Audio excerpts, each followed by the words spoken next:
Hello, everybody, and welcome to Gene's Reviews. Reviews from a regular dude, where I do trailer reactions, I react to YouTube videos, I review YouTube channels. Occasionally, I'll review a movie, but really, I just do whatever the hell I want. Hello, everybody, and welcome to Gene's Reviews. Reviews from a regular dude. Okay, how many of you have thought about revenge on somebody, or do you just decide to maybe turn the other cheek? I think it depends with me. I have got revenge on people before and wanted revenge, and it worked out good.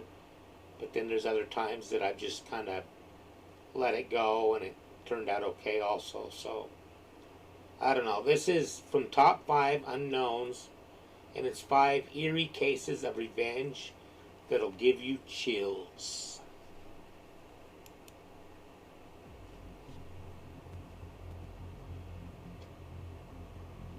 They say that revenge is a dish best served cold, but sometimes revenge plots can land people in hot water. Number 5. Alan Rolski is often known as the godfather of spam and made millions during the early days of the World Wide Web. In 1996, Rolski bought himself 2 computers and taught himself how to use them. He quickly learned of a way to make fast and easy money, and that was through penny stocks. Rolski would buy stocks in small companies and then send out hundreds of thousands of emails to unsuspecting users, offering them the chance to become rich and successful too. These emails prompted people to buy shares, thus driving up the price, which allowed Rolski to cash out at just the right time and reap the rewards. Meanwhile, others were left with stocks and shares in companies that were pretty much worthless to begin with. Rolski repeated the same actions time and time again, registering domain names and email addresses to sound like legitimate companies. Rolski even had to hire team members from around the world as his operation grew, but so did the anger and hatred against him. Someone like that, he needs revenge on him. Didn't hide away like others in his profession do. He openly gave interviews, and newspapers began running articles on him that exposed his operation. When people around the world began hearing about how Rolski lived in an 8,000 square foot mansion, they decided to get their revenge. After years of being targeted by millions of spam emails at the hands of Alan Rolski, the general public decided that they had had enough. People quickly found his address and personal details and began signing him up for all manners of junk mail. The tables had turned, and now Rolski was the one receiving hundreds of pieces of junk mail through his letterbox every day. According to one article, quote, Alan Rolski was accused of using spam sent via botnet to defraud the stock market by promoting pink sheet shares using false information. Rolski was found guilty and sentenced to serve 51 months in prison and to pay $250,000 in damages. FBI agent Andrew Arena made an official statement in which he said, quote, through this conspiracy, Rolski and others were able to manipulate the stock market and maximize their profit. They flooded our email boxes with unwanted spam emails and attempted to use a botnet to hijack our computers and assist them in the scheme. After years of being known as the godfather of spam, Alan Rolski got his comeuppance, all because of an article that exposed the truth and prompted the general public to give him a taste of his own medicine. Now, I like that. I mean, I get so much freaking spam in my emails and stuff, and in text messages. What is it with that? I get so many text messages that stuff that I'm not even interested in, trying to sell me like sex stuff, like Viagra and stuff like that. Get rock hard is what it says. I immediately block the number. Then 5 minutes later, another one comes in.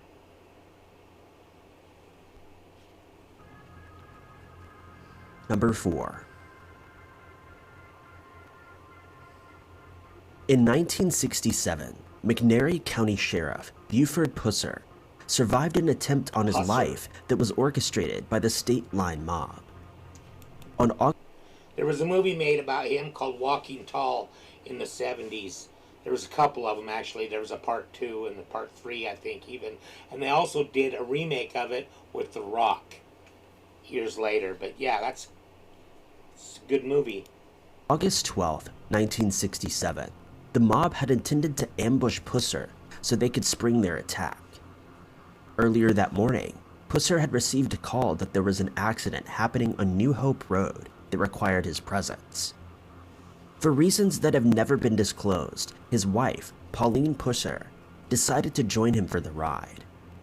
As the two drove onto New Hope Road, a car drove up alongside them and shot at them multiple times. Sadly, Pauline didn't survive from her injuries, and Buford was left with serious injuries to his face. Buford went under the knife 14 times in an attempt to repair his jaw after it had been all but destroyed in the ambush.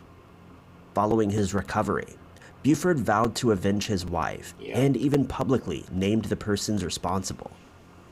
From the get-go, Buford took a hard-line stance on the mafia and vowed to put an end to their reign of terror in Tennessee. This, of course, made him hugely unpopular with the mafia and made him a prime target. During his 6 years as sheriff, he survived at least 7 attempts on his life. However, when his wife was killed in 1967, Buford doubled down and vowed to avenge his late wife. He even went to the press, telling them that Kirksey McCord Nix Jr., the leader of the Dixie Mafia, and 4 other henchmen were responsible for the death of his wife. Buford sunk himself into his work, working harder than ever to secure the arrests of mafia and mob members. There are even rumors that Buford ordered hits on... Look at that scar underneath his eye right there. That guy's been through some stuff. 3 of the men responsible, but as there's no solid basis for these claims, Pusser has never been arrested or convicted. Kirksey McCord Nix Jr. was imprisoned on separate charges, and when Buford passed away as a result of a car accident, blame turned immediately to Nix Jr. It's believed that Nix Jr. wanted his revenge for putting so many of his men behind bars and trying to crack down on his illegal activity. The case of Buford Pusser shows just how far 2 people will go to get their revenge. I know it's just a little thing, but when they're talking about these people, I wish they'd get the name right. It's spelled P-U-S-S-E-R, 2 S's, so that makes it Pusser, not Pusser. If there was 1 S, it would be Pusser. There's 2 S's, so it's Pusser. I never even went to college and know that. I'm not really that irritated, I'm just playing. For years, the epidemic of femicide has been sweeping across Mexico, leaving women terrified to go out at night and demanding that more be done to keep them safe. While law enforcement feel like they're fighting a losing battle, there is one woman who took matters of revenge into her own hands. On August 28, 2013, a woman dressed in a plaid shirt and jeans boarded the 718 bus in Juarez, Mexico. As she walked up the steps, she slowly pulled out a gun and fired at the driver once before fleeing. Witnesses described her as a middle-aged woman with dyed blonde hair, but couldn't give any other information. Juarez is no stranger to violent crime. Cartels frequent the area and regularly commit crimes in the interest of business or intimidation. Crimes against women have also been on the rise in Juarez, with some women reporting that they'd been the victims of violence at the hands of bus drivers on the 4A bus route. The women who came forward explained that they worked in the nearby factories. Many of these women worked long shifts late into the night and relied on public transport to get them home. Many of these bus routes took women through isolated areas of Juarez. If the women were alone on the bus, the driver would take advantage of this and pull into a secluded area and attack them. On August 29th, 2013, the mysterious vigilante would strike again. This time, she boarded the bus and sat down.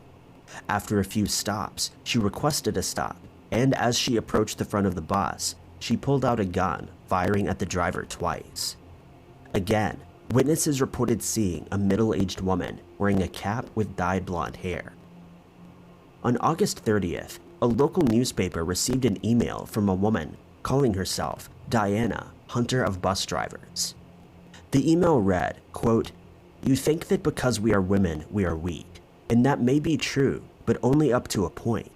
Because even though we have nobody to defend us, and we have to work long hours until late into the night to earn a living for our families, we can no longer be silent in the face of these actions that enrage us. We are brave, and if we don't get our respect, we will earn respect with our own hands. We, the women of Juarez, are strong." Hell hath no fury like a woman scorned. Police in Juarez are still searching for the woman known only as Diana. Some women of Juarez consider Diana a hero. When asked what they would do if they ever came face to face with her, one woman said, quote, "I would congratulate her. When I heard about what she did, I said, how great that someone's doing what many of us should have done." Number 2. Born in Coldwater, Michigan in 1862, Holly Crippen would be at the center of one of the most bizarre cases of revenge that still confuses investigators to this day. From an early age, Holly dedicated himself to his studies and eventually went on to study at the homeopathic medical school at the University of Michigan before undertaking further studies at the Cleveland Homeopathic Medical College. After graduating, Holly began practicing as a homeopath in New York, believing that the use of diluted substances would cause a person's body to heal itself without the need for pharmaceutical intervention. Homeopaths may dispense tinctures or tablets that can cure a whole host of ailments using what they call all-natural ingredients, such as arnica or sulfur. In 1887, Holly, along with his second wife, Corinne Turner, moved from the United States to the UK. Sadly, Holly failed to realize that the UK wasn't as supportive of homeopaths as the US was, and was unable to transfer his medical qualifications. Despite this setback, Holly found work within the medical industry, but instead of being a doctor, he worked as a medicine salesman. It was in the UK that the marriage between Holly and Cora would slowly begin to sour. Cora was a performer at music halls, and her beauty captivated her audiences. It's known that Cora had several affairs. That's her? Okay. Including an affair with one of her lodgers while she was living at 39 Hilldrop Crescent in London. Holly, of course, knew about this affair and decided to get his own back. He realized he too could play that game and began an affair with a woman named Ethel, whom he worked with. Cora was enraged that her husband was having an affair with a much younger woman, and she plotted her revenge. The revenge plan kicked in on January 31st, 1910. Holly claims that the pair had hosted a party at their home and that she had simply disappeared and gone back to the US. He later changed his story and said that she had passed away after she had gone home. Cora's friends reported her missing in the weeks following her disappearance, and it took a while for police to take the case seriously. In the meantime, Ethel had moved into the Crippen home, only adding suspicion that Holly had somehow gotten rid of his wife. Desperate to escape the heat, Holly and Ethel fled to Canada, hoping to put enough distance between themselves and the British police. However, Scotland Yard was closing in on Holly. When they'd conducted the fourth search of the property, they found a body buried in the basement, which at the time was positively identified as Cora. They had identified the body due to a scar on her abdomen. Other parts of the body, such as the head and limbs, were never recovered and therefore could not be used to aid in identification. Holly Crippen was found guilty, but it wouldn't be until decades later that advances in forensic science would help exonerate him. The skin that was recovered from the body found in the basement was re-examined after it had been stored in formaldehyde and attached to a glass slide. This is where David Foran, director of forensic science at Michigan State University, stepped in to help in 2007. He performed DNA analysis on the specimen and isolated DNA from the sample. He managed to track down a grandniece of Cora who volunteered to give a DNA sample after months of arduous work and testing. The results finally came back, and the DNA from the grandniece did not match the sample, meaning that the person found in the basement of Crippen's home was not Cora. Soon after Cora went missing, Hawley admitted that he had made up the story about her death to spare himself from embarrassment, as Cora had run away with one of her many lovers. Many now believe that Cora intentionally set up the scene so that she could slip away with her lover and have the ultimate revenge. Wow. Number 1. In 1925, a woman named Maria married her soulmate, Ilya, after the pair had met at military school. The pair were madly in love with each other, and after Ilya enlisted in the army, she took the role of the dutiful officer's wife, saying, "Marry a serviceman and you serve in the army. An officer's wife is not only a proud woman, but also a responsible title." Maria was more than happy to move around Ukraine while her husband was stationed at different bases, and became well liked amongst other military wives who commented that their apartment was always in immaculate condition. However, Maria's world would be turned upside down in 1941 when she received a letter that every military wife dreaded, saying, "Your husband died a brave man's death on August 9th, 1941, in one of the battles in Ukraine." Maria was devastated at the loss of her husband at the hands of the impending German invasion. Instead of letting grief consume her, Maria decided to take matters into her own hands and asked to be transferred to the front line. Wow. At the time, Maria was also serving in the armed forces and had trained to become a nurse during her time at military school. High Command denied her request, but Maria kept pushing forward. She took inspiration from Ukraine itself, who at the time was asking for donations for the army. Maria tirelessly worked day and night to earn enough money to buy herself a tank. She would work at her job by day, and by night she would go home and embroider tablecloths and scarves that she could sell. 2 years after losing her husband in battle, Maria had successfully saved up about $50,000. Wow. She sent a telegram addressed to Joseph Stalin and begged him to let her have a tank and that she be sent to the front line to avenge her husband. Amazingly, Stalin agreed to this proposal, and Maria got her wish. She became the first female tank driver in Ukraine and had "Fighting Girlfriend" painted on the side of her tank. Maria rode valiantly into battle, and in one battle, managed to take out 50 German soldiers and break enemy defense lines. Gives me chills. Maria will forever be known as the fighting girlfriend who sought the ultimate revenge for the death of her one true love.